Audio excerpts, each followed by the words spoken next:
on. Good morning, everyone. We'll stand and say the pledge. I pledge allegiance to the flag of the United States of America and to the republic for which it stands, one nation, under God, indivisible, with liberty and justice for all. All righty. First on the list is agenda approval. Is there any additions or subtractions? I'm aware of. Can I get a motion for the agenda approval? I'll move to approve. Thank I'll you, second. Sarah. Thank you, Tom. Any further discussion? All those in favor say aye. Aye. Opposed? Motion carried. Public input. Any public input today? Okay, we'll close public input. Consent agenda. There again, any additions or subtractions? Get a motion to approve? I'll make that motion. Thank you, Dan. I'll second. Thank you, David. Any further discussion? All those in favor say aye. Aye. Opposed? Motion carried. Employee recognition. Today we have with the Sheriff's Department, Matthew Horsma, dispatcher jailer, is recognized for 2+ years of service from April 1st of 2020 to July 13th, 2022. Thank you, Matthew. And next, we have highway and survey. You guys are trouble. Yeah, you guys are. I trust you too. Good morning. Good morning. Pretty short agenda for you today. First on our agenda is to review the bid for project SAP 029649-002. This is the Akeley Storm Sewer Repair. We opened a bid last week. We only received the one that was in your packet. Not sure what the lack of interest on this project was, but the loan bid that we received came in about 42% over engineer's estimate. I think at this point, the recommendation will be to reject this bid, and we'll go back out for bids probably January-ish. This is a unique project in that it's only a block long. It includes paving, it includes underground, and it includes concrete, curb and gutter, sidewalk. So you basically have a very short project, which you're probably gonna have 3 subcontractors on it. And so maybe we need to kind of review the scope of this project. We'll maybe talk about going all the way from that south intersection up to Trunk Highway 34, which would be then larger quantities, more interest maybe in a contractor coming in. And also MnDOT is gonna come through and they're gonna do Trunk Highway 34 next year. So we will have a contractor in that area that is gonna be doing all this type of work. I think at this point, it's been like this for a few years, so it's not a absolute make or break on getting it done this year. We'll discuss with the city that we'll probably delay it a year and move forward. Hopefully there's more interest and be closer to an engineer's estimate at that time. But Jed, was the city gonna do something with the sewer at that time also? that's our part of the project. That's your too. part of the Yep, project too, We'll okay. replace the storm sewer, get it all cleaned out so it's functional, and then that's gonna be an ongoing deal with the city to make sure that the proper maintenance is being taken on that, so we don't end up in the same situation. So you need a motion to table, To reject the bid. to reject the bids? Yep. Okay. Make that I'll motion. move to reject. Thank you, Second. David. Thank you, Dan. Any further discussion? All those in favor say aye. Aye. Opposed? Motion carried. Thanks, and Jeff will give you a project update. Sure. Our gravel surfacing contract with William D. Pontiac in the southern half of the county was completed the week of June 15th. Our countywide gravel our countywide gravel stabilization calcium chloride contract with Envirotech Services should be finished up this week. They brought in an additional crew and trucks, and they're focusing on the remaining roads in the southern half of the county. So we look for that to be completed this week. Our paving work on County Road 7 should be wrapped up tomorrow. They're completing the paving right now on County Road 7 and 91, and we'll complete the paving on the remaining portion of Lake Emma's Indigo and Intrepid Roads tomorrow. And Thursday this week, the shouldering work is scheduled to start on County Road 7, and I would anticipate that the work wraps up by the end of next week for that contract with Mark Sand and Gravel. Knife River Materials, the contractor that's going to be starting work this week on our County Road 16 project, that work is scheduled to begin with milling Thursday or Friday, and will continue on, and they've still got that on schedule to have the paving start the end of July, with work wrapping up mid-August on that contract.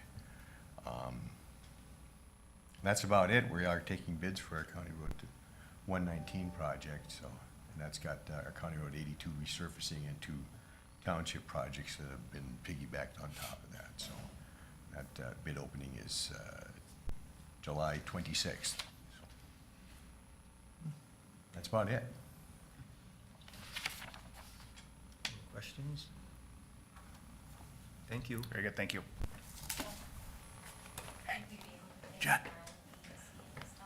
I'm not gonna be doing the fuel thing every month for you. I'm gonna bill you. Yeah, if you want to, I'm gonna bill you. We'll shift the agenda around here a little bit and go to 9C, 9B, 9B and C. The first item, 9B, before you is a new hire starting compensation for an assistant shop foreman. The vacancy of that position that we've had, recruitment and selection has been completed. So we're coming before you today via the Personnel Policy, Section 5 of Compensation Administration, of starting for a higher than minimum starting compensation. So the recommendation, request is to approve the hire of an assistant shop foreman at grade 9, step 4 of the compensation grade range upon recommendation of the Highway Engineer, Public Works Coordinator, and Personnel Policy, Section 5 of the Compensation Administration. The selected applicant brings additional years of experience, which includes work experience as a mechanic in county government. I need that mechanic. I need that mechanic. Are you familiar with the applicants at all, Jed? Mhm. Okay. Yes, that'd definitely be my recommendation. We're excited to get this employee on board, and brings very applicable experience, so. I'll make that motion. Thank you, Dan. 901-2. Thank you, Shar. Any further discussion? All those in favor say aye. Aye. Opposed? Motion carried. 9C. Which is a similar item for a new starting compensation, though, for the position of maintenance 2, that we had a vacancy with that as well. Same provisions of the personnel policy for this higher than minimum starting compensation. This applicant brings additional years of work experience, which includes work experience within a public works, street department, and city government. So the request is to approve the hire of a maintenance 2 at grade 7, step 4 of the compensation grade range upon recommendation of the Highway Engineer, Public Works Coordinator, and Personnel Policy, Section 5, Compensation Administration. And likewise, this applicant brings very good experience to it, and this has been a long haul trying to find an employee for this position, so it's working out quite well. Again, excited to have this person come on board. I'll move. Thank you, Dave. I'll second. Thank you, Tom. Any further discussion? All those in favor say aye. Aye. Opposed? Motion carried. Thank you. Thank you.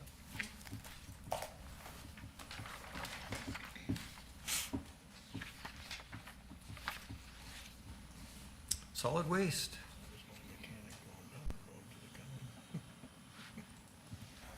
Good morning. Morning, Josh. Morning. Josh, I was out there this morning, there was like a traffic jam out there. Yeah, it's probably not gonna get any better the rest of the day, so. This weekend, I worked this weekend too, and it was pretty steady out there, but it wasn't too bad, so. Have one agenda item, this morning for you. It's to review and approve quote for 4 roll-off containers. This is part of our, kind of the last piece, actually, of our, MPCA recycling or environmental assistance grant. And it's to purchase 4 roll-off containers to be used to sort and reuse construction and demolition debris at the north and south transfer stations. So we're gonna be getting 4 of these containers. kind of placing one in our demolition areas, one up in our reuse areas to encourage people to reuse that demolition material. We received 3 quotes for this project, with the low quote being Metalworks out of Brainerd for $31,200, and shipping is not included with this, but given the distance in our equipment, we can make that trip pretty easily and get them back here. So my recommendation would be to go with the low quote, quote number 1. So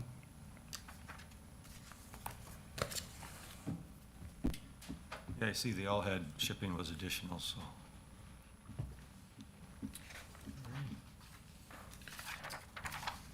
Okay, I'll make the motion to approve. I'll second it. Thank you, Dan. Any further discussion? All those in favor say aye. Aye. Opposed? Motion carried. all right, and that's all I had, unless anyone has anything for me. So all right. A lot of, I think it's right now, rubbish coming in, a lot of recyclable items coming in. Yeah, it's been, both facilities are pretty full right now, so it'll be a busy week and getting rid of a lot of material, so, which is a good thing. Still got that crushed concrete, Yep. lots of it? Yep.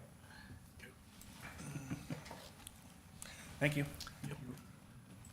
Mr. Chair, I'm not sure if Corey's coming this morning or not, but we skipped a trip. Sure. Go to natural resource management. Number 8.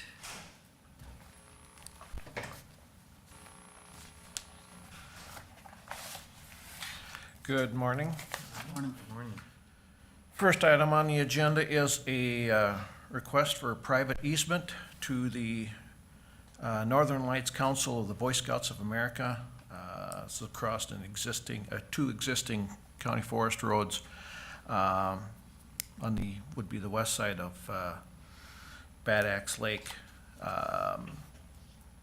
It's Lot 3, Section 23, and government lots 8 and 9 in Section 26 of Clay Township. This is for they're trying to get a conservation easement on their land, and they're required to have legal access to their property, and this just gives them that legal access. The appraised value of the easement is $7,515. Is this trail or road already existing? Yes.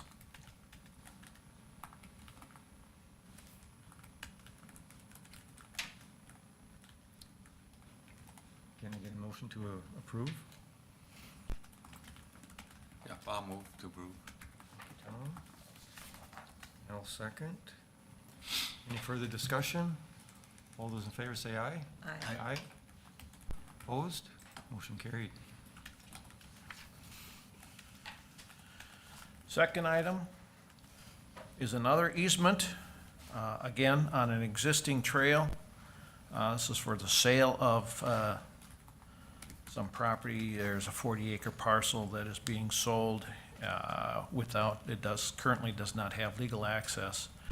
This is on Quetzal Drive up in Lake Hattie Township. Again, they're just looking for legal access to their property. The appraised value of this easement is $1,605. I'll make the motion to approve. I'll second. Thank you, Shar. Any further discussion? All those in favor say aye. Aye. Aye. Opposed? Motion carried. Thank you. And then again, we have another quote for Phase 1 archaeological surveys for a timber sale. This one in Rockwood Township.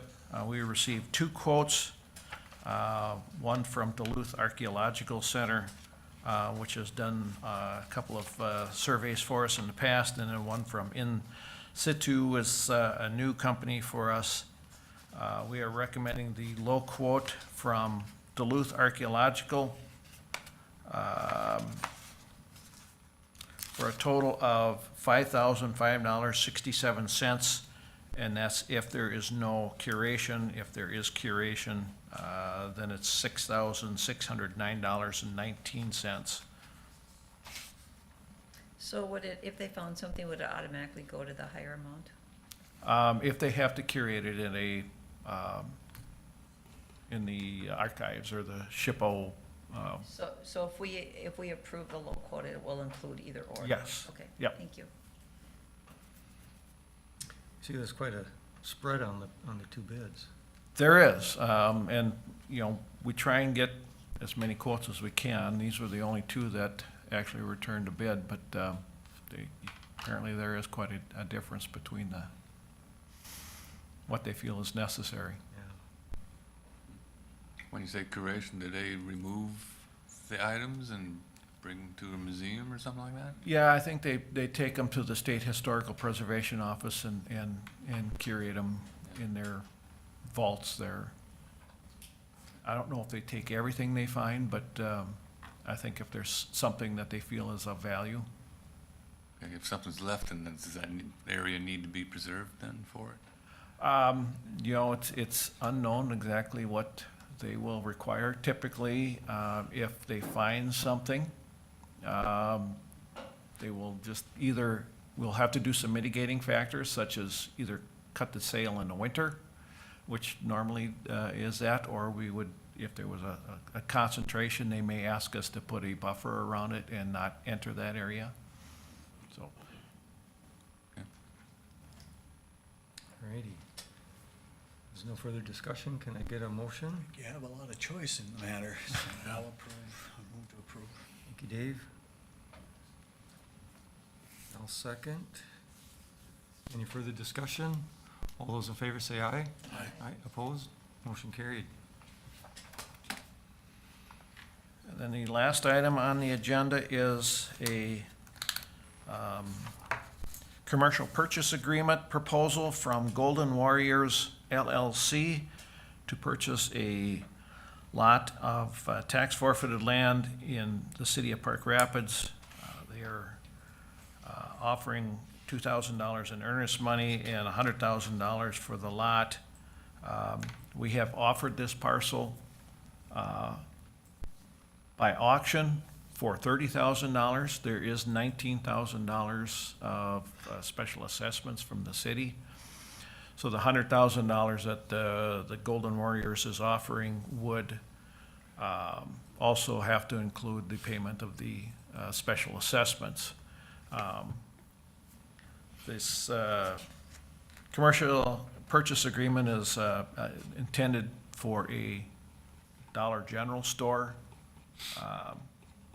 And there are some caveats in here as far as if we have any other lots along County or Highway 34 or Western Avenue that we cannot sell, lease, or rent to any of their competition.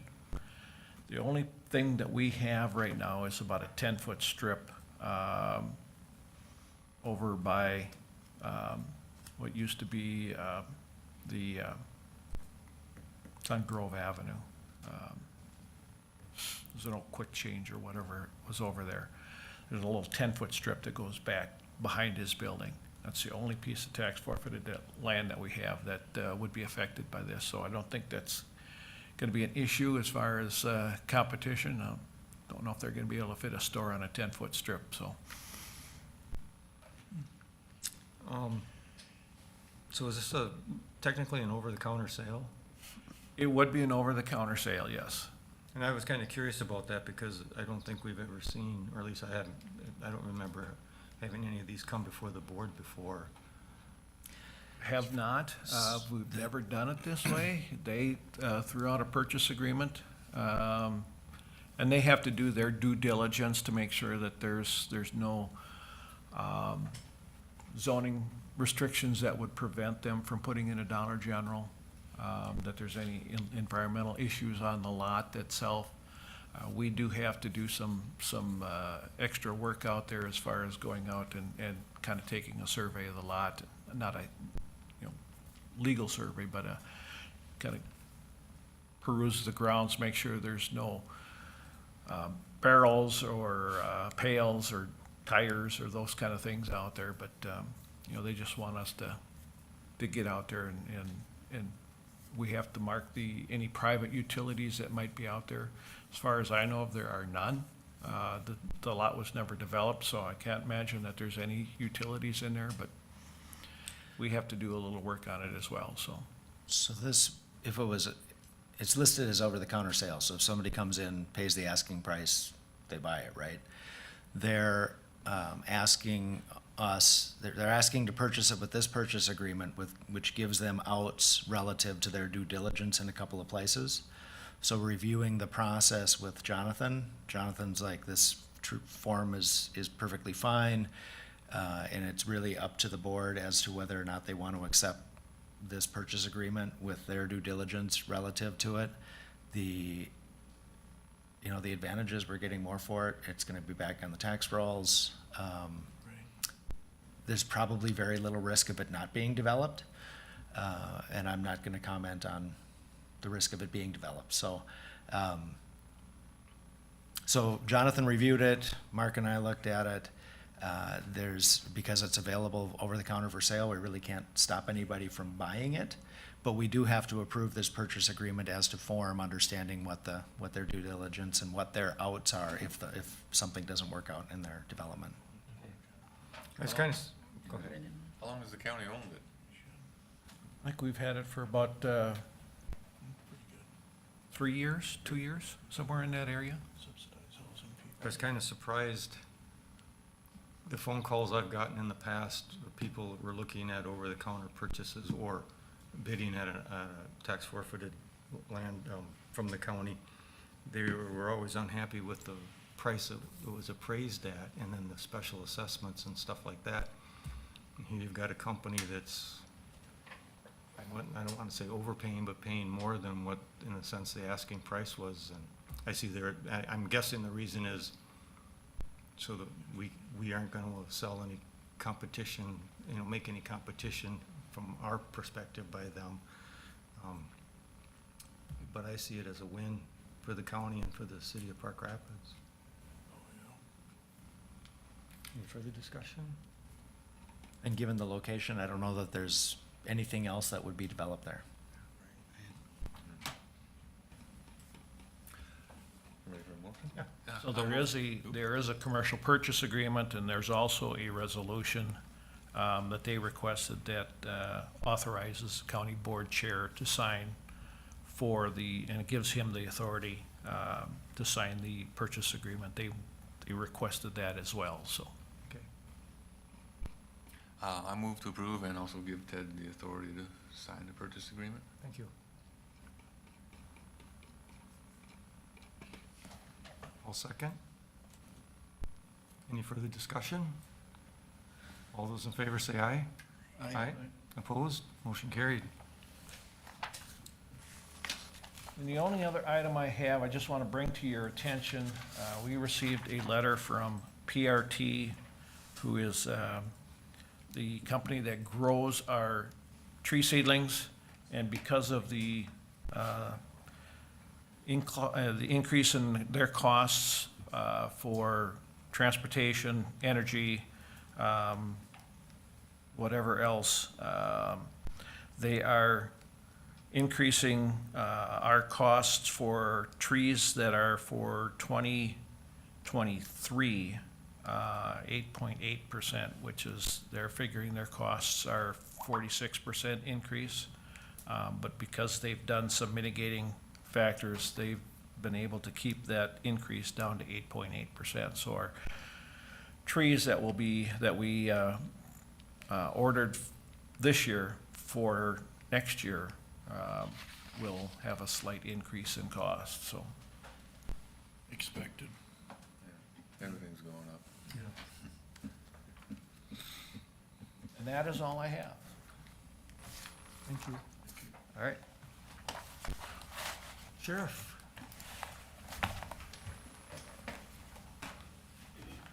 Good morning. Corey Good morning. and Joe. Morning. Brought my backup with me today, so. See that? The only item I have on the agenda is I'm requesting, approval for, basically, we're looking at redoing one of our meeting rooms, where probation and the attorneys meet with inmates. When the building was built, they were meeting in this room when they'd have to meet with a client. There was no, back then, the electronic part of it, there's no ports, for computers. You have to pick up the phone and speak to your inmate. There's no way to pass documents, through, so staff, very time-consuming for staff, where they have to walk around, leave the jail, walk around, grab the paperwork from the attorney, go back into the jail, give it to the inmate to sign, bring it back around for the attorney. And it just, when our jail is as full as it is, it's near impossible to satisfy these needs. So what we're looking at doing is we're redoing that room, just the glass, so there's a pass-through, so they can slide a document underneath, the inmate can sign it, and they can pass it back, so there's no involvement needed from staff. It's gonna be a wireless communications, where they don't have to hold the darn phone. There's gonna be jacks, where they can hook their computers up, the public defenders and the probation officers. Quotes, were obtained, and I'm looking for approval of that. Poly Jail Building Company, they're the only outfit that makes this type of glass. It's a security glass. Davis Electric, that's been our electrician who's familiar with our electrical work here. Then Hadia Contracting for the concrete work, they're the only ones that provided a quote on this. Nobody else would get back to Joe on this. So the total is $13,338 to do that project. Corey, the only thing I didn't see in this was, the funds used are coming from where? I spoke to the county administrator on this. This is a building, issue, and I believe he thought there's a possibility of one of the funds that would pay for that. I don't know exactly which one you. We would have to look specifically whether there's some capital funds in 250, or if we would go from 112 and borrow against some of this that we have grant funding for, but we do have room in capital funds to make this happen. Thank you. I'll make the motion then. I'll second. Thank you, Dan. Thank you, Shar. Any further discussion? Sounds like a past due project. Yes. Yes, it needs to be done. It's tough. Yeah. All those in favor say aye. Aye. Aye. Opposed? Motion carried. Okay, thank you.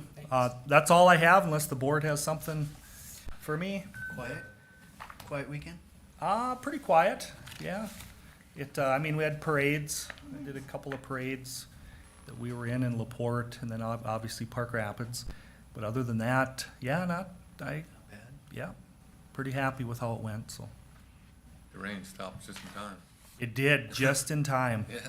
My posse was there on their horses, and as we're waiting to get started, they actually went under the pavilion area, so they stayed dry, and then when the parade started, it quit, and no, it went very well. Yeah. All right, thank you. Back to human resources. You got that, chief.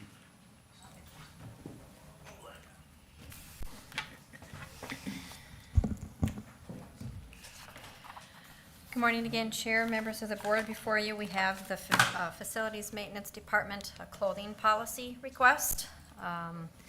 This is a request. We have the policy in other departments such as Highway Department, Solid Waste Department, Environmental Services, and Natural Resource Management. So Facilities Maintenance Department is looking at the same policy. Language is basically the same in this policy as in other policies as well, including the reimbursement amount. Only difference that we added in this is procedure-wise via Accounting, payroll, we requested that their submittals on an annual basis be submitted by December 1st. We've had, it's just more time in tracking from year to year via state auditor when they're auditing. So we put a deadline of December 1st that the employees have to get their requests submitted in on an annual basis. So that is the only difference. So our request before you today, it is budgeted in the 2022 Facilities Maintenance Department budget as a clothing allowance funding. So the dollars are there to cover for 2022. I'll move to approve. Second. David, thank you, Dan. I just have one question. This isn't, this is optional, or will they be required then to wear clothing that has the Hubbard County with their name on it? That it'll be an optional, if they purchase the clothing, and then if they get it embroidered, or depending if they get boots or things like that, that they can embroider. The policy provides whether they're taxed or non-taxed, or if they have the ability to go through the service vendor that we have that like provides our rugs with throughout the buildings, also has clothing type things that they could do through that as well too. So they'll have that $350 to decide where they so choose to go with that. Thank you. I have one question about the expectation. It says worn exclusively at work. Can they put clothing on at home and then say they, after work, they want to stop off at the store or something like that, and they can do that?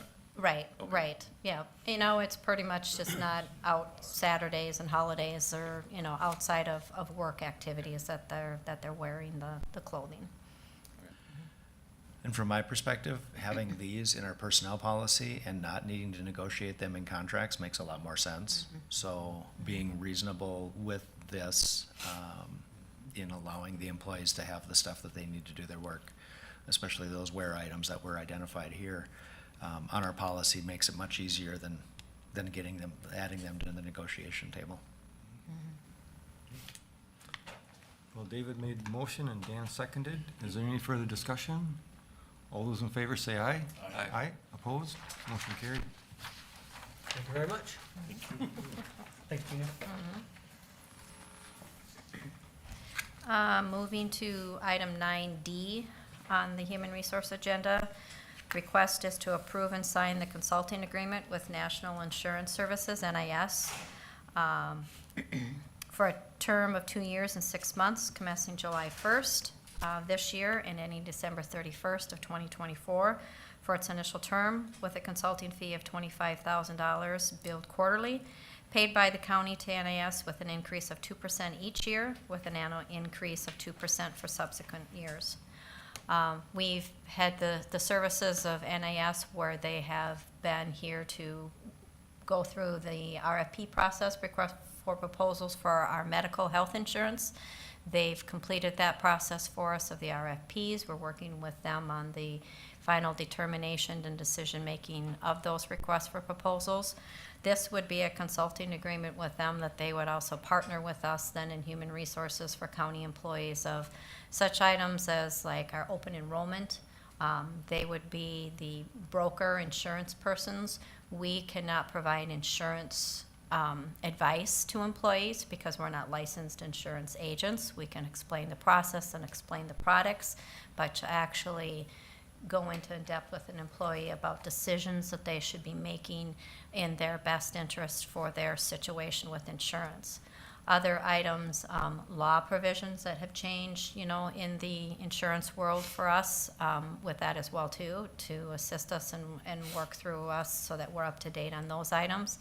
And then also to be able to get us started back again on a wellness committee and wellness throughout our county and for our employees as well too, so that we can have healthy employees and that all benefits them as well as our insurance rates as well. So partnering with NIS with this agreement will be a great benefit for the county as a whole. For this remainder of this year, of half of that cost between the HR budget, Jeff mentioned his budget as well too, we'd be responsible for $10,500. We would have in totality of budget line item at the end of the year to be able to cover the costs in 2022, and then obviously we'll budget it in the 2023 forward budgets as we go. I would just like to make a notation that, myself included, not totally understanding what my insurance covers or how to make good decisions if I had used medication. I am guessing that if the employees were better informed, we could save this in health costs. So I'm gonna make that motion to approve. Thank you, Shar. What have we used in the past? Nothing? I'm sorry? So this is a new expense? We haven't used anything in the past? This is a new expense. This is getting to be more and more common. If you looked at the list of counties that NAS works with and one of any other 2 or 3 counties, any other consultants, more and more counties are just doing that because of the complexity. I think when we did the employee survey of county benefits, I think what we found out is people don't know how to use their county benefits. Yeah, which is the comment that Commissioner Christensen just made, and I think it's really important that we have somebody who can advocate for the employee and the use of their benefit, and as Gina mentioned, they're not the people that can do that. So it is a new expense. I already actually have it offset in 2023 pending the outcome of another conversation here. But just getting the wellness back online, getting people to be better users of their stuff, if we can reduce and if you look at our total benefit spending is $2.5 million a year, so this is 1%. Yeah, it's a very small amount. So Total. Dave, one example would be, if you use medication, there's a huge difference where you go, even in Park Rapids, or if you buy online. And just to be informed and an easy way for employees to understand options. Or for people even to know that if you're getting a knee replacement, shopping for a knee replacement, you will get a wide variety of costs. And the costs that come back to the pool affect our renewal rates. So generally, the outreach will be on their term, the education will be their responsibility, and the information around open enrollment will be part of their responsibility as well. So the trick is gonna be then to get the employees engaged in conversations with them, otherwise Right. it's mute. Yep. Yep. Yeah. And then you'd be looking to do this irrelevant of the benefit review, whether it's company A or company B, you'd still Right. be. Yep, we would continue with.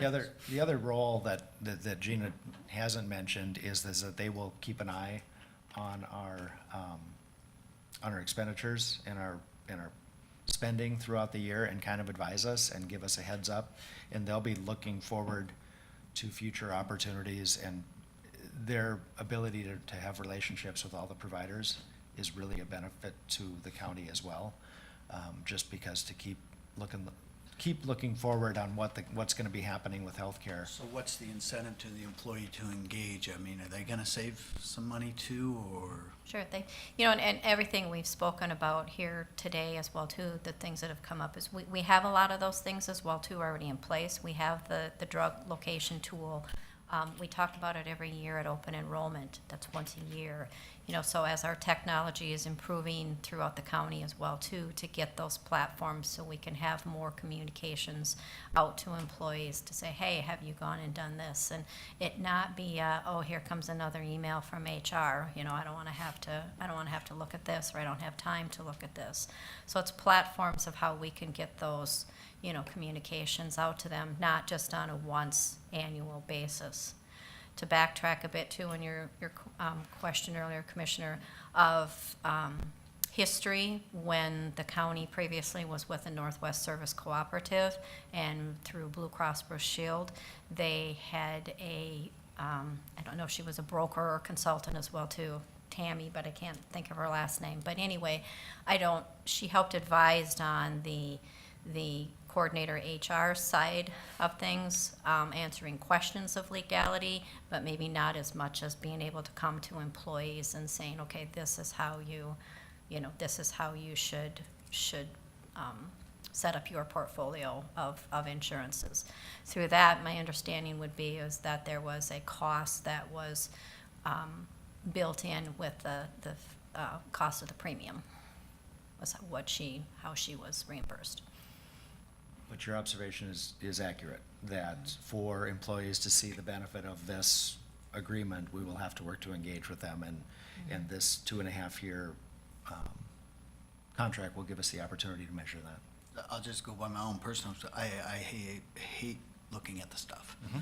You know, so it's gotta be easy to engage, Right. otherwise people won't.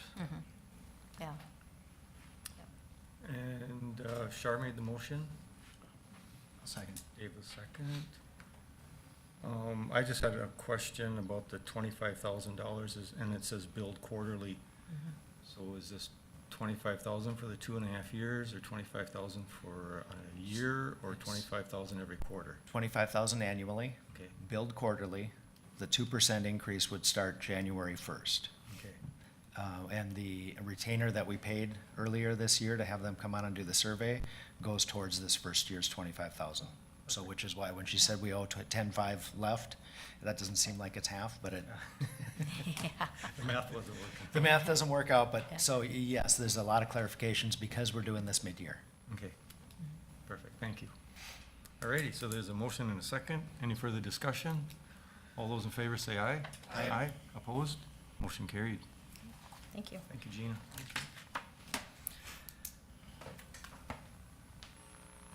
Gina, do you want to stay here for 10A? Sure. And this is really an informational piece, and we discussed this, I sent this out to you all, I believe. But I just kind of wanted to review.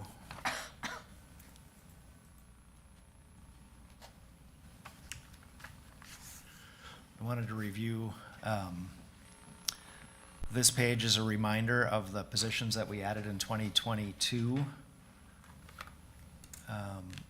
And the proposed new positions in 2023, and the cost of those. Now, these 4 sheriff's office dispatch jailer positions, we've already approved mid-year for this year, so I'm showing them as new positions in 2023. They were not in our initial, they would not have been in our initial projections without that. Same way, these positions in social services were approved mid-year last year for 2022. Now, these are the gross numbers. This is wages, taxes, and benefit estimates. And so this $1.136 million is a really big number. When we get into actual budgeting and discussing and determination of whether to approve them or not, the social service positions, you know, all typically come with some amount of reimbursement rate that come with them, which will reduce that number. But I've already kind of had a conversation at the department head level and at the social services level that we're not gonna be able to approve all of these. That we're gonna have to think about how we organize, ourselves in a way that, that mitigates some of that additional cost. The, another way of summarizing this is on this form. In 2018, these 2018, 19, 20, and 21, the total hours worked and the total wages paid are just an overall number. And the FTE is a calculation of that. So that includes overtime. That's not saying we have 213 full-time it's saying we paid 213 full-time equivalents. And then the dollar per hour, I always like to look at that just to make sure that it's calculating out right and makes sense. 2019, we paid 219 FTE. 2020, we paid 237.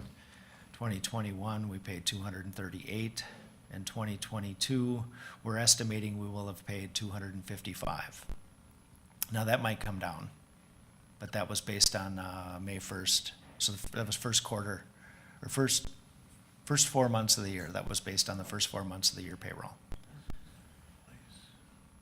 So then in 2023, the estimate is I just added the FTE to the estimated 255 and backed up those numbers so that they worked, so that we have some idea. We will actually be doing, over the course of the next 3 weeks, the calculation on the estimated wages to be paid in 2023. And so we'll be able to verify this number, and if that comes down from there, that comes down from there. Right now, I'm just sharing it with you because that's the biggest factor in our budget, right? So if we look at wages being 16.46 million, our levy being $16,050,000, if we approve all of this, we need that much on the levy, plus operating increases. And that would be much more than a 4 or 5% increase. So I just throw it out there to tell you that we have some challenges between now and setting the preliminary levy in September, and we're aware of that, and we're working on that. And so I'm just gonna remind the board, because I'm on the DHS, or I'm on the Health and Human Services Board at the state level, that what we approved this year is an ongoing expense for every year thereafter. Yeah, it's an index, it's not coming down from there. Yeah. I think that's completely fair, but I wanted to get this out there so that we have a conversation about it, so you guys are all aware of it. When we get our preliminary budget proposal and our preliminary levy increase request a month from now, we will have taken some of that into account. If we can adjust some of those things, we will.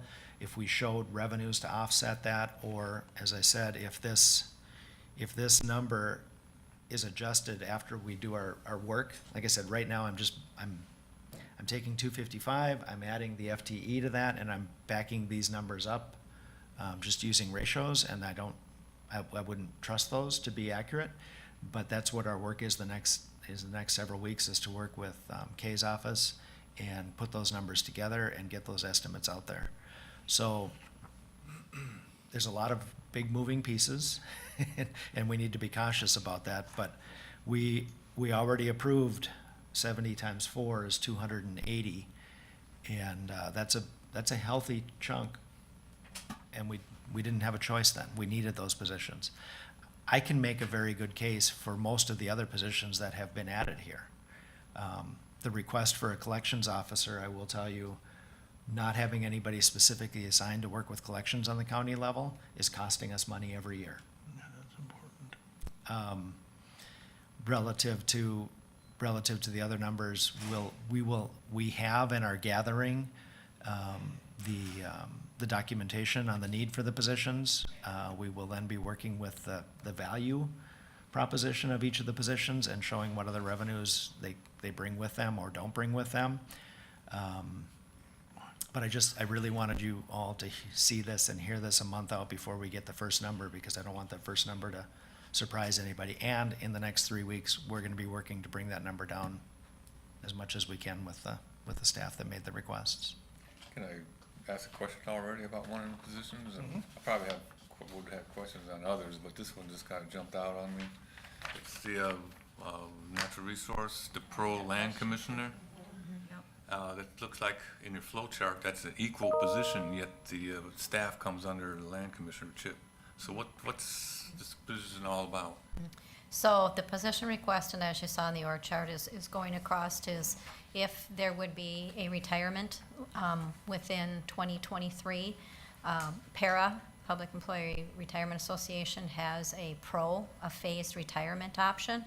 So that position, current position, person could move to a pro if approved by the board, to continue working with the county.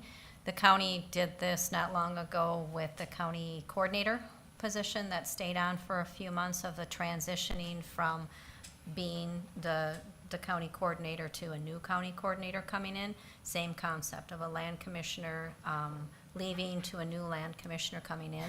Some of the items also in the request for that is to work on the specific projects of the park. Yeah, so they would still be that one's involved a in. transition at a department head level. It's not an ongoing one like Char was just It's not adding a second one. It's an anticipation of a transition of a department head level position. And that phase retirement option comes before you, before the board. That has to be approved by you. Duration, things of that nature as well. But they're paid at that level of where they're at now. How long can they be in that pro again? I think it's off the top of my head, if it may be a year, or it's a time period, but that's obviously up to you and the discussions with the person as well too, of what the projected timeline, that they want to do that, whether it's gonna be for the remainder, start the pro partway through the year and finish it in 2023 and that's it. Those are the types of things, decisions to be made down the line, looking at that closer. So as long as Tom started asking questions, can I ask one too? Because when I looked at the org chart for the GIS supervisor, so that would be making someone a supervisor and then there was another position underneath.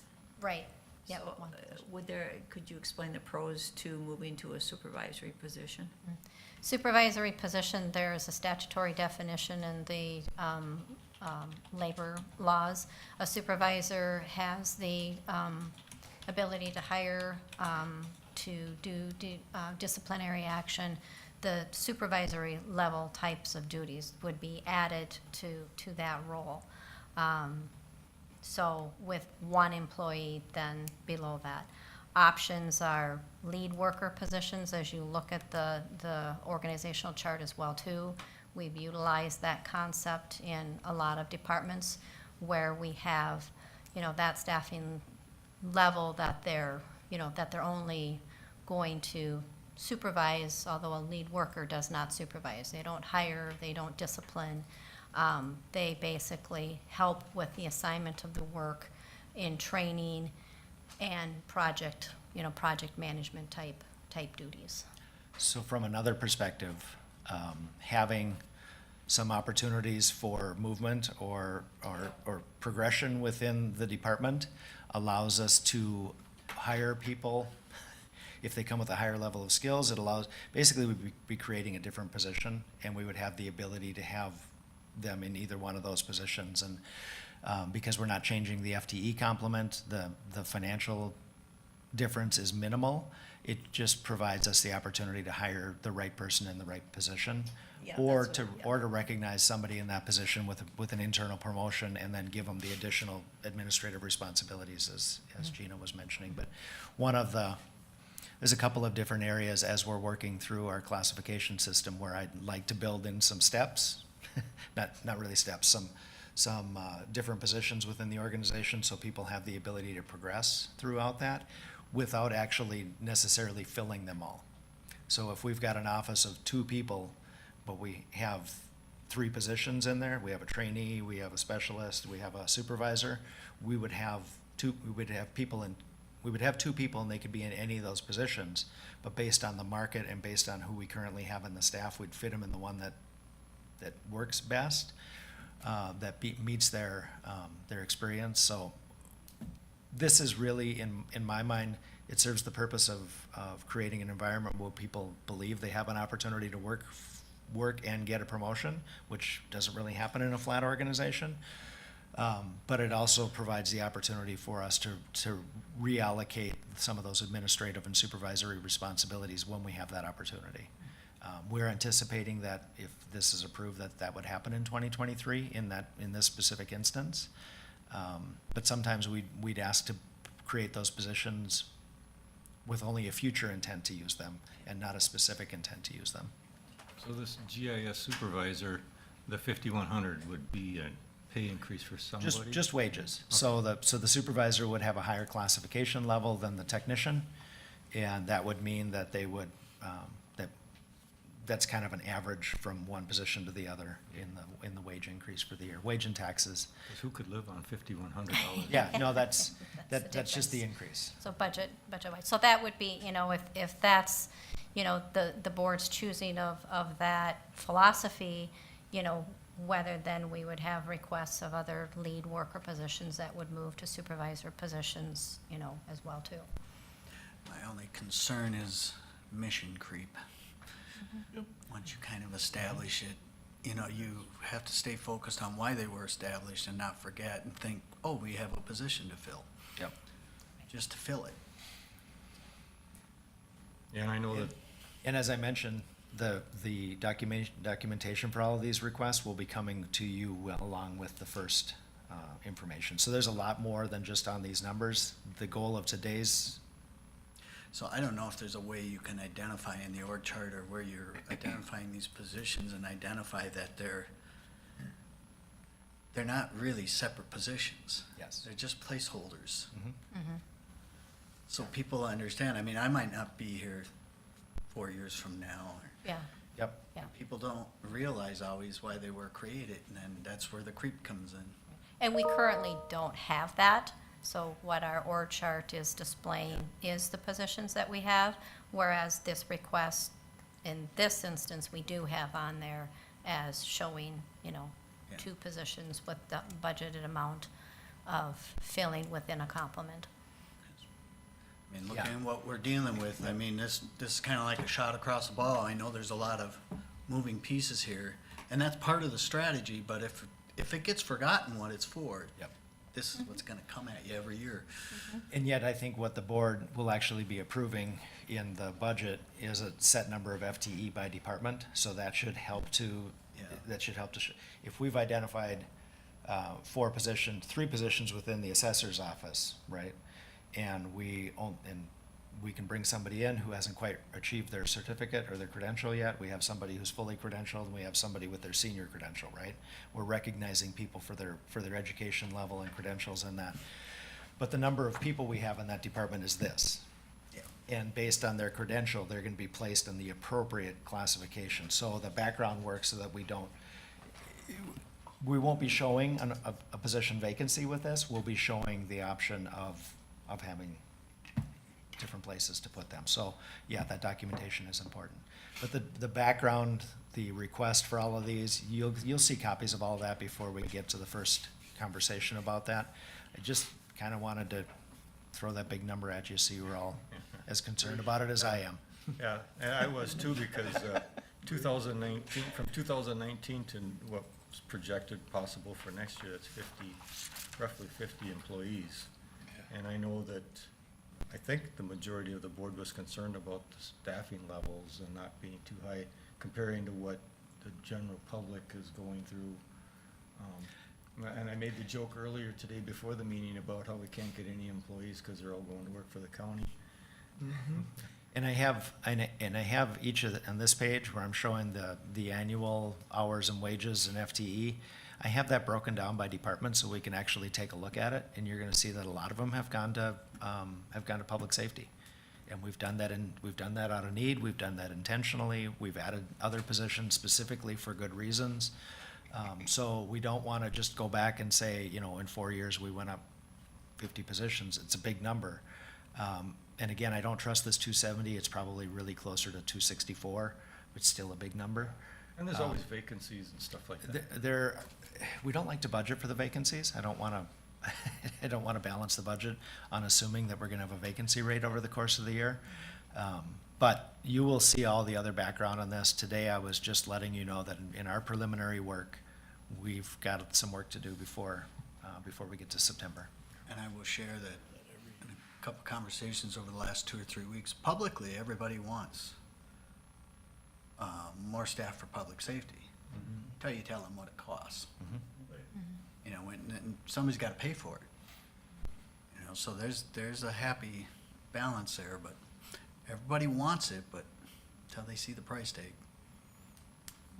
So that really was informational. I needed Gina to be here because she's collecting we don't even have all the background work and all the positions requested yet, but we will have those before the first budget requests come to you. And over the next couple of 3 weeks, we're gonna be, our personnel committee meeting this afternoon will give us some direction and on which way we're going relative to that and our classification system. So there's some actions that are gonna happen, that could happen there that will affect how we model that for September's numbers. But that's this afternoon.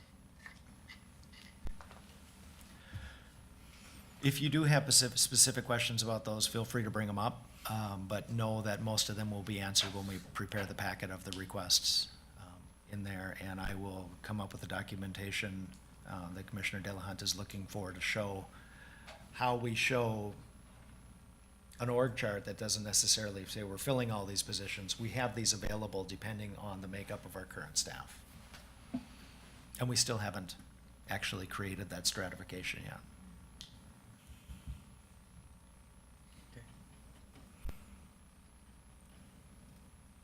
Any further questions?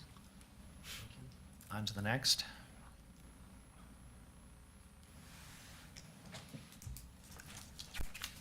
Thank you, Gina. Thank you. So we got, everybody that I sent a request to responded for our RFP for financial services, which is good. What that tells me is the people that are out there look at Hubbard County as a place that has a lot going on, and they want to be a part of that. So from the financial sector, they see and recognize that we're in a good financial position and that we need a partner to help us deal with the things as they're coming up.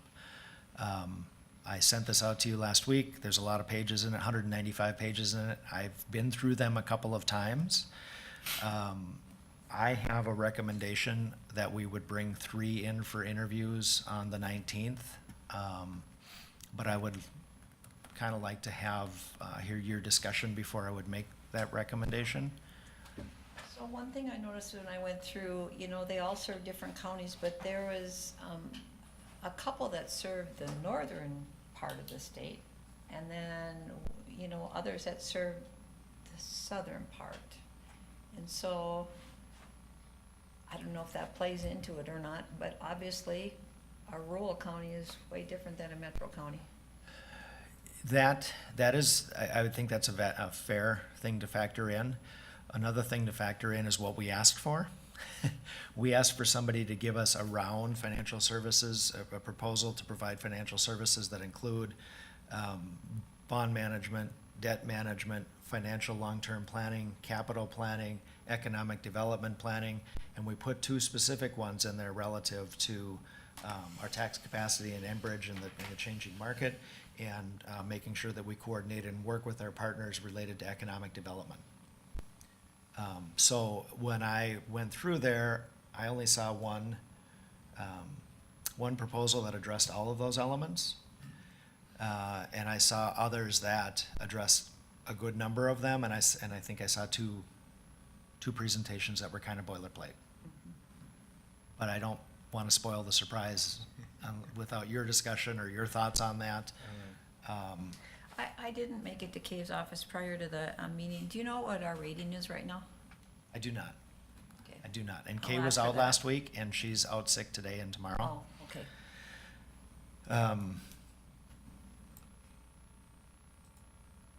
We are currently working with PFM, and I would suggest that we bring them in because of our history with them and our relationship with them, and that we would pick 2 of the others from the list to come in.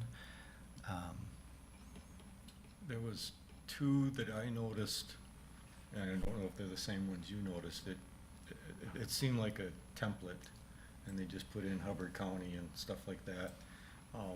And I didn't see them, these 2 didn't say anything about the nursing home or the Enbridge tax stuff.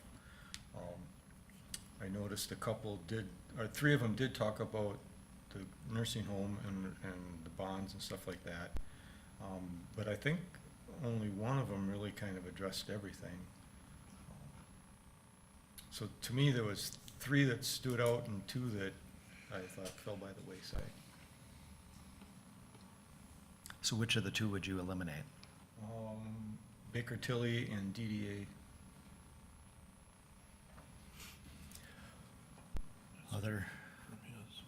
Other conversations? I have worked with all of these agencies. I worked with Baker Tilly back when it was Springstead, and I've worked with all of them. I know people in each of these offices. They are all qualified to do this work. But we have to, we have to sift through, and we have to pick one. I think Ellers covered everything. Yeah, I would agree with you on that, Ted. And plus, their service area Yeah. was up in this was region. us, yeah. Mhm. And then, like you say, PFM, we have some familiarity with them, working with them now even. I'll give you my rundown real quick here too. When considering every point that Ted made, and looking at cost too. Two that I would consider for presentations would be Ahlers and DDA.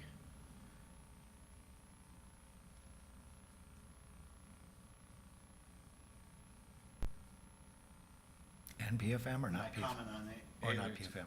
What's that? And PFM or not PFM? Yeah. Okay. My comment on, Ehlers seemed to hit the broad picture of everything, and it actually, gave a little more detail on a couple items, and actually in line with kinda, I think, the direction we were thinking. To be completely fair, Ellers has been very interested in earning our business. They have been in conversation with me since I've been here, and they have asked questions, so they have that background. Yeah. And they have that background more than the others. The others got what was in the RFP. So But- they seem to have done their homework. That also says something about who they are and that they do their homework. When I calculated the cost to issue a $10 million bond, Baker Tilly and Northland Securities are the highest. The other three are 25,000, 25,000, 29,000. The two high ones are 36 and 43. So relative to the cost, and I just picked a round number to calculate that out on. Their per hour fees for anything else they would do, if we engage them to do a financial management plan, they would give us a proposal and a number not to exceed this, and the board would accept that project, project-wise on an hourly basis. Any of them would work the same way relative to that, so. I've worked with Northland. I know, like I said, I know everybody except the person they named for Baker Tilly, because that's a new person to the organization than what I've worked with, but I'm familiar with the organization. And I know our experience with DDA has been pretty sound and good. Ehlers is used throughout the area quite a bit, and a lot of positive feedback. Ehlers represents as many people in Ramsey County and Hennepin County and Anoka County as anybody. And if you read their materials, they've issued more debt in Minnesota than anybody. But when they put their proposal together, they put in the comparables that we would recognize. So that's, again, them reading their audience and knowing that. So my question would be, does it make sense to bring three back for an interview on the 19th? Well, it does, except if Ted wanted Northland and Dave wanted DDA, we would be at 4. And it's a matter of 20 minutes Yeah, to have so 4 rather than I don't have any 5. problem with 4. And, Well, for. okay, yeah, I'm fine with 4. Northland was probably 3 out of my top 3. And DDA, I don't think I should comment on DDA. I honestly, I think that the completeness of their proposal was less than the others. And the reason that I would throw them in there is because of the references that they used and the work that I've known that they've done recently. And so my personal knowledge of them. That's why I would throw them in. The only other reason Northland Securities is always in there. And you'll see in everybody else's proposal that we do not, that they don't actually represent the bonds. Northland will do the financial work, and then they'll actually issue the debt. All of the rest of them do the financial work and then have somebody else issue the debt, so there's separation of that process. And it depends on your purpose, and it depends on what your values are on that. Some people avoid Northland for financial consulting because they're also licensed to issue debt. The other ones do not. They work with other agencies, and their financial planning is separate from the actual transaction piece. So that's a key piece of knowing what their business is and what their core business is. And if I were to pick the three that have the most the three that have the most Go for it. the three that have the most comprehensive consulting services, it'd be Baker Tilly, DDA, and Ellers are the most qualified overall consulting services because of what they do. PFM is, and Northland are much more focused on debt management. Just that's the scale of what they've done. And in my mind, that's why I would, if I pick three, it would be DEA, Ellers, and PFM because of our current relationship with them. Northland is, we're right in the middle of their wheelhouse for everything else that we do too, so. And like I said, it's, if we do a 10 or 15-minute interview, we do them via Zoom, or they come in person, whatever they want to do. I would probably invite them and say that they're welcome to come in person if they want, or they could appear via Zoom, and that would tell us something about them. But it would be 20 more minutes on the 19th to see, we could see all five if you wanted to. I'm comfortable with 4, if that's what the board would like. Sure. Yeah, we can do. So basically not have Baker Tilly present and have the other 4? If you're gonna go 4, you might as well go 5. I mean, it's only 15 minutes. Just Honestly, try it. I don't think that's a bad idea. What I would propose to do is I would bring, I would make the invitation for them to come on the 19th or present on the 19th. And then as part of our work session next week, we would come up with the interview questions that we want to ask. I'll have a slate of 3 or 4 general questions that we would ask. Maybe I'll make it 5, so each of you can ask a question during those. It's fine. That might make sense. So we're gonna go with 5 then? Fellow commissioners, since it's only 15, 20 minutes? I got the time. Huh? I got the time. I have the time as well. Better to be informed. Invite them all back. If it's a consensus, I'm fine with a consensus. If somebody wanted to make a motion to include them all in the next stage, I'd appreciate that too. Sometimes I like to narrow it down step by step, but I'm okay either way. I'll make the motion for all 5 to come and present via Zoom or in person. So we will invite all 5 to present on the 19th, is the motion. That is. I'll second. Okay, any further discussion? All those in favor say aye. Aye. Opposed? Motion carried. Mr. Chair, Jeff, I just got a response from Jim about this mediation thing, so I need to bring something up to the board before we go into closed session. And I talked to Jeff this morning about it because it was just sprung on us, but since Jonathan is here, so DHS has come out and said that all the counties that have Prime West as their primary for, let's see, family and children, DHS is saying that we need to provide 2 providers. So if you recall, that doesn't add any benefits to the people that they're serving, it just adds cost to the county. So, Jim, who is the CEO from Prime West, is asking, if any county that is involved would like to request mediation with DHS, and the decision from the request for mediation is July 8th, so we do not have time to wait until our next meeting to have Jonathan draft a mediation request. So, Jonathan, maybe you could help us with the procedure. I feel this is really important that we're one of the 13 counties that request mediation. I know I've spoken with some of the other counties, the other 13 that were asking whether we were involved in, or, needed to do mediation. We didn't believe we did. We based didn't, on- but now DHS just came out with their ruling on It's last saying that we Thursday. do. Yep. I can speak with them. I think from my standpoint, from the county attorney standpoint, representing the county, we have 2 options. I can probably get the request in for mediation, today or tomorrow. Okay. Or I could get a request for a continuance of the mediation, which is, it'll probably be both, is the short answer. Although I do have a lot of, trust in the other county attorneys that are already in mediation on the 8th. And so being involved with them, working with them, I think our county's point will be made very well. But I'll put something together here pretty quickly.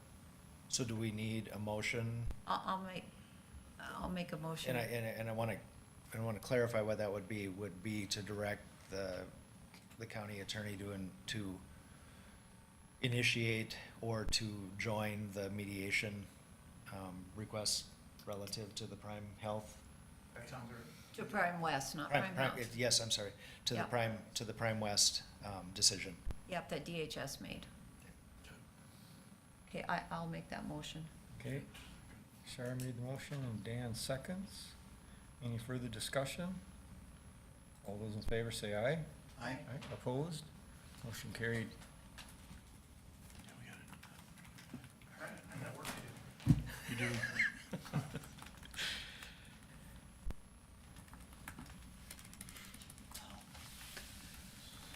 So We're good policy coming down from above, huh? so we'll be going into closed session, it looks like. Yeah, so we would need a motion to close the open meeting and open the closed meeting. I move. Tom makes the motion. Ted seconds to close the meeting. All those in favor say aye. Aye. We are in closed session. Has he talked to you about this? Has Jeff talked to you about the insurance things? It's pretty shocking. I'm sure it's gonna be an interesting story. I stopped up here and he wasn't here.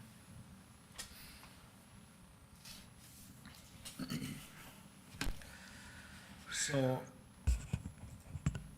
generally, we know that we have contract negotiations coming up this year, and we know that with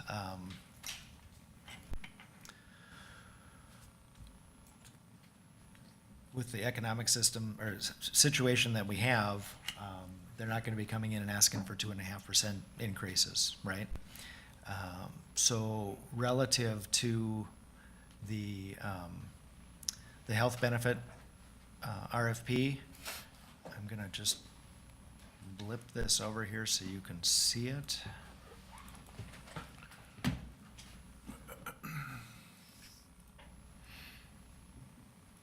all trying to get in. We got, quit clicking that button.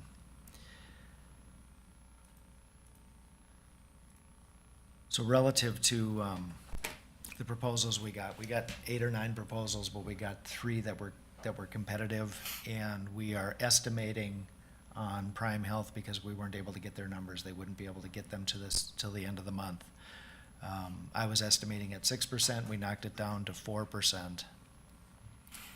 And the important numbers to note are the overall, the annual total.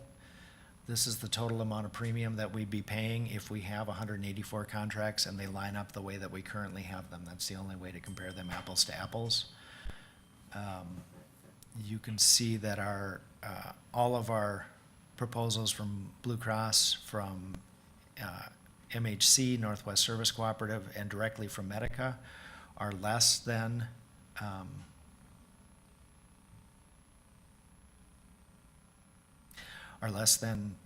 our anticipated annual total in 2023. So these would be January 1 to December 31 numbers for health insurance premium.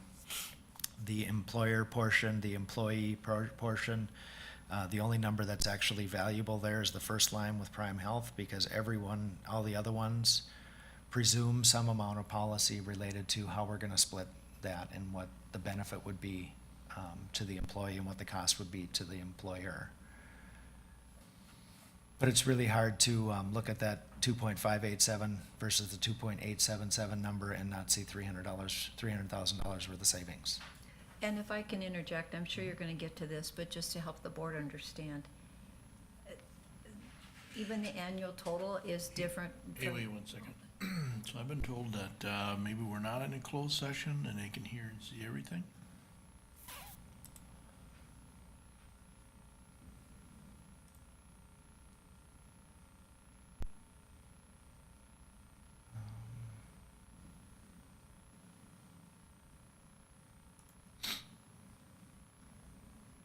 You are right, thank you.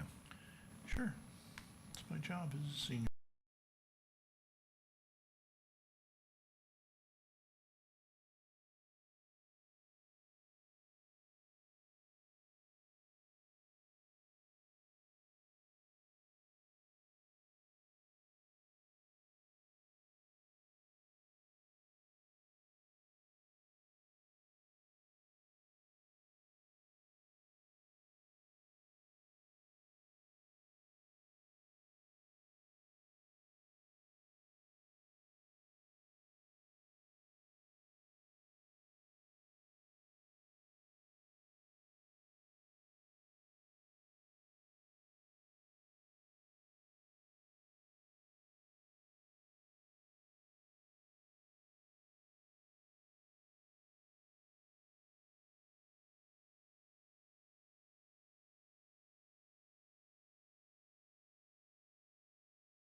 think that we are back. We are experiencing those technical difficulties that we had earlier this year. And I've already talked to IT and they'll come over and reset the system before the next meeting, but there's nothing I can do. This meeting was recorded in Technicolor. It's all purple and yellow. All right. Okay. Thank you. And now that we're back in open session, And the item before the board is to determine whether we're going to continue with Prime Health or if we're gonna cancel Prime Health effective January 1, 2023.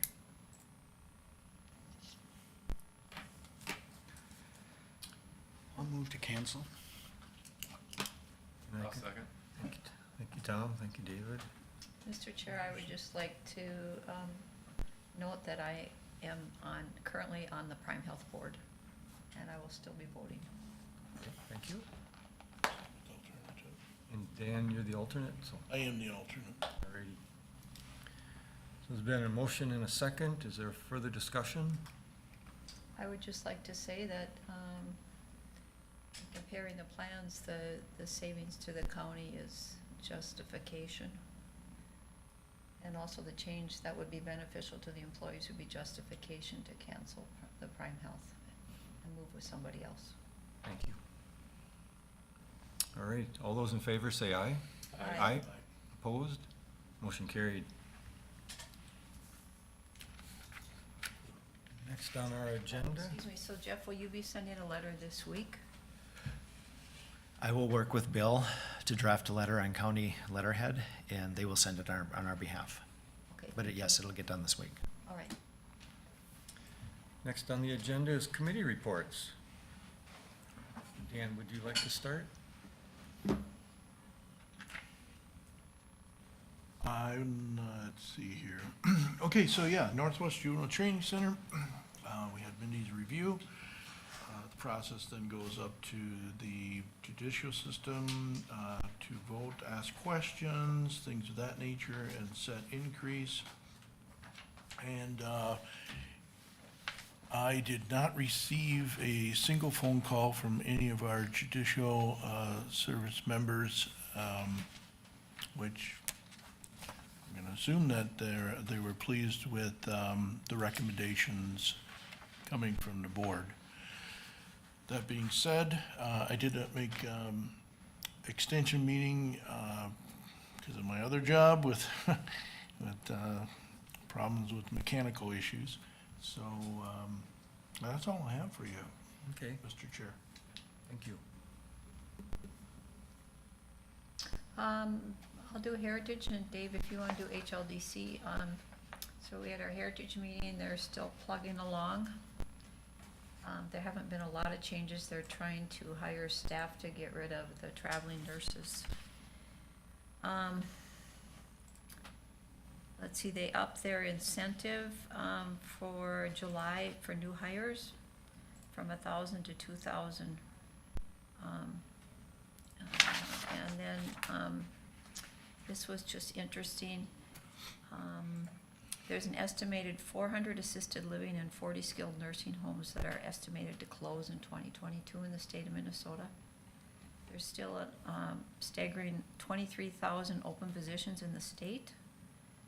And then there was a skilled nursing home in Pine Island, Minnesota that recently went under the receivership of MDH. So that would be the last thing we would want to happen at Heritage. So I just encourage the board our board to plug along and make good decisions, because we want Heritage to remain a long-term care Yeah, facility. we'd like to keep it here, Yep, not necessarily owned by the county, but keep it in Right. open, for Yep. sure. It's an asset. Yep. All right, Tom. Probably Kids Academy Library, they're coming up with their draft requests for each of the cities and counties, and, they, as you know, they also have a fairly large cash reserves. We have reserved, 1.1 million of that for capital improvements to libraries, and recently are spending 55,000 in our local one. But we still have other cash reserves that we need to spend down. And in our proposal, that's gonna be, well, it's a draft right now because we still haven't reached our negotiations with the labor. They were requesting pretty close to that 20% increase. We offered them 13.6, and we do have another meeting coming up pretty soon. But based on where we think it might go, they're requesting, and also, the Finance Committee of the library wants to try to keep the requests to each of the cities and counties at 3% and no more than that, and draw the rest of it from cash reserves. So that would come to the 3% increase from their 216,750 that we paid for 2022. It would go to 223,258. That's about 6,500 increase, and 35,000 additional amount is needed for the budget, but that would come out of cash reserves instead of requesting it from the counties. So Tom, then at what point would the cash reserves be used up and then all of that expense would come to the county? We're gonna phase it in. It's more this year. Next year, we'll draw down some more, but request more from the city and county. And then the following that, then the full amount that's needed. Thank you. So we're trying to keep the requests down as low as possible because the library with its 35 employees has the same labor negotiation situations, prices increasing. So that's, it's a draft right now, so that's a possible request that will be coming from the library. David? On HLDC, some things that are happening. They have their first scheduled ILT Academy Community Workshop is scheduled for July 13th. That's that workshop that was done at the job fair that some of the high school kids participated on, but it'll be more extensive here. They've opened registration, hoping for a great turnout, so please share that if you know anybody who's interested. Also, activity is starting to increase at the hangar. They have one monthly member that used the space for 2 full weeks this month so far. Also have an uptick in daily users, and several people just did a Google and found it. Somebody's up here on vacation, and kids or grandkids were too disturbing at the cabin, so they Googled it, found it, and came in and spent the day at the hangar working, so that worked out. There's a couple of the SBDC consultants that have visited the space and will be using the space to help with Hubbard County clients, and one of them is going to have regular office hours too. So things are starting to come around pretty good there. The second Main Street revitalization grant that we are going to get awarded, another $250,000. We're looking at creating an opportunity where we had the first $250,000 was for just downtown Park Rapids. Now this next one, when we submitted the grant application, we submitted for the greater part of Hubbard County in the different communities. So we're working on putting a process together that will make sure that some of the outlying areas in the county get a crack at, a certain amount of this money, because there's already a couple of apps in, or requests in from the city of Park Rapids that would eat it all up if you wanted to. So we want to make sure everybody outside of the city of Park Rapids too gets a crack at some of it. So we might put a limit on the amount.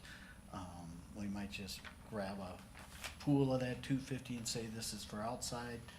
And if nobody applies from outside, then we can always roll back and take care of those that are left. So they're working through that process to put a policy together to handle that. And then hopefully those will get awarded sometime next spring or early summer, and going again. Fair's coming up, July 13th and 17th. Don't forget, Friday is the senior day if you want to attend lunch. I'll be there for 2 reasons. I'm a senior and You're a for senior the board. and you're hungry. Ted, you'll have to prepare your speech. Ed, you gonna be there? I don't think I'm gonna be there. I already replied to, Leave it to Tom. Connie. Tom, that's right. Yeah, it's up to me, I guess. That is you. So that's it for me. All right, thank you. Marcel won't be there. And myself, had the extension meeting. Dan missed out, it was a short one. We went through the budget process, it's that time of year. Wasn't much change from this year to 2023. I was asked about Melissa, the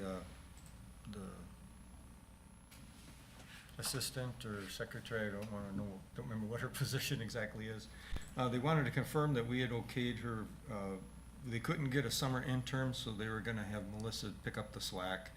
And I believe I brought that forward before the board, but I just wanted to touch on it again. They wanted to make sure that Melissa was gonna get paid. I said that I thought the board had okayed that, but I would check on that. Updated on the family farm update.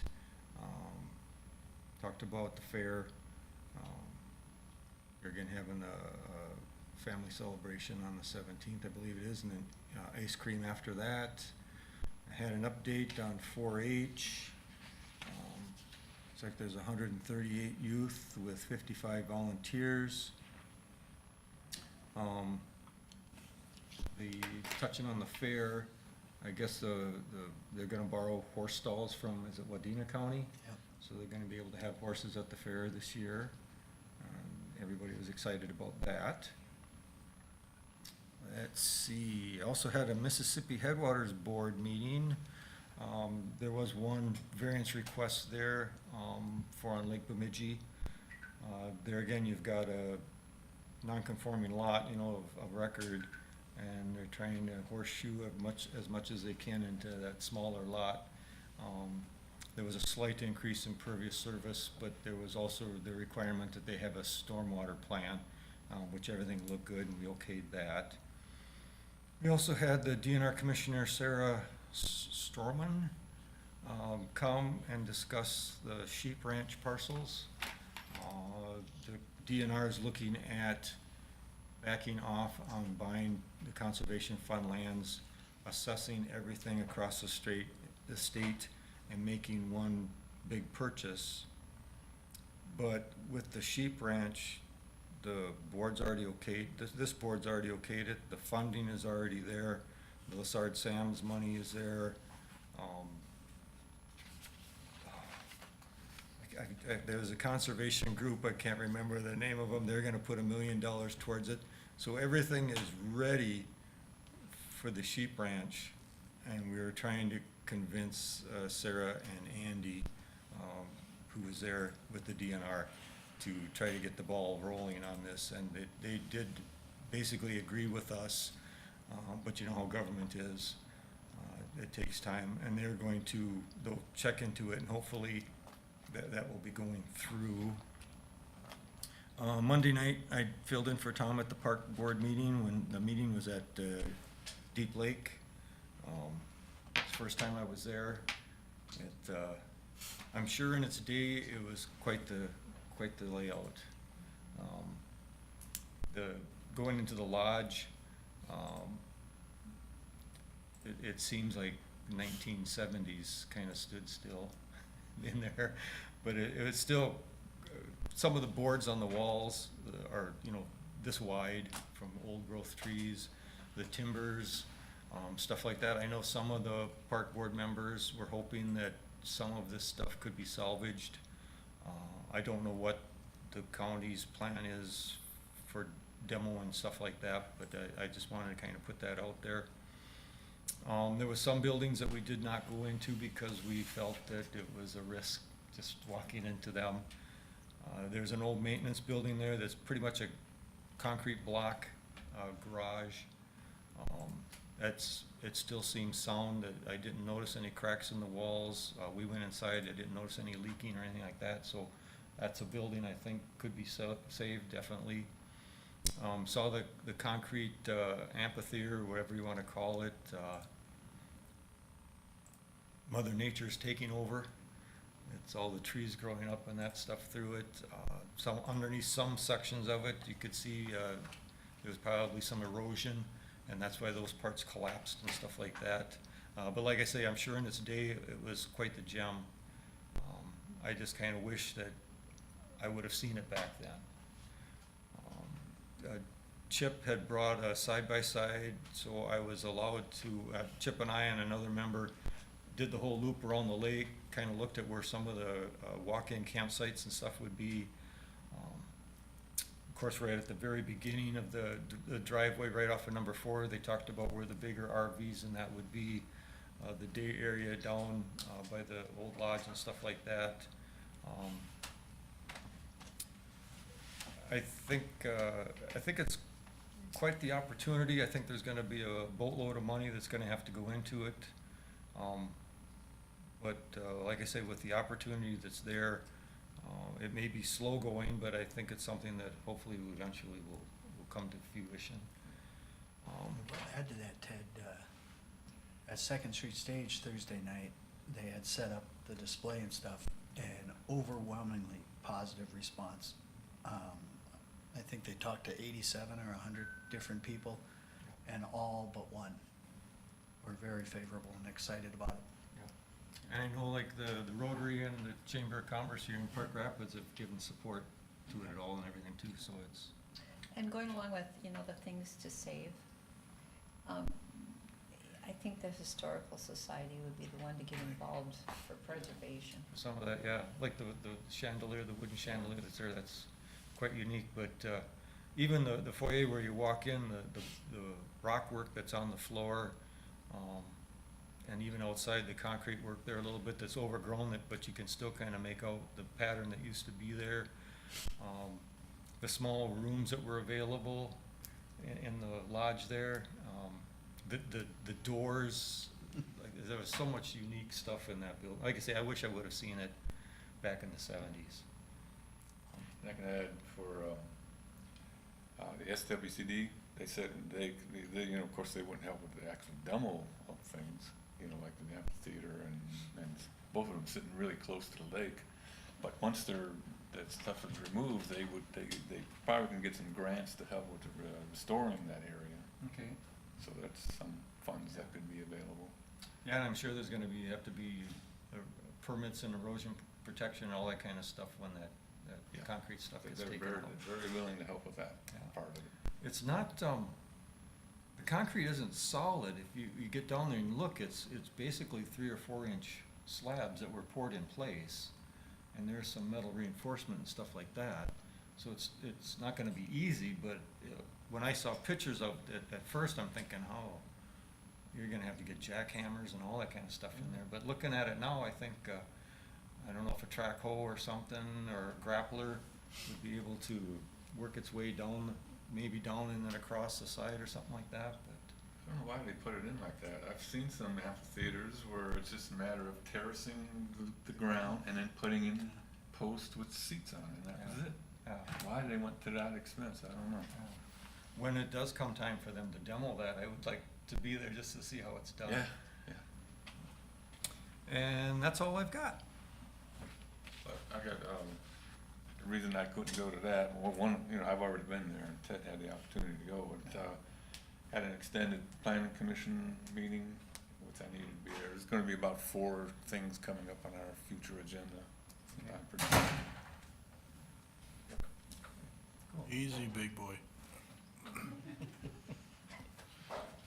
And let's see, other meetings to note. Mr. Chair, I'd just like the board to know that I cannot make it in person to the meeting on the 15th. So Jeff, you and I can talk about how I can dial in remotely somehow. I can give you where I'll be, On the 15th, well, or what's the? 19th? 19th, yeah, the 19th. okay. And I don't know So if, hopefully I'll still be able to vote. I don't know what to talk Yes. about that. Yeah. You need 10-day We need 10 advance days. notice for those We need 10 things? days, yep. Yeah, so just to keep it in my mind. So if we can just check in with Denise and get that information Okay. at the end of this meeting? Alrighty. When? from the 13th to the 21st of August. Okay. And if there's nothing else, motion to adjourn? Make that motion. Second. David seconds. Thank you very much. All those in favor say aye. Aye. Aye. Opposed? Motion carried. We clicked. Thank you, everyone.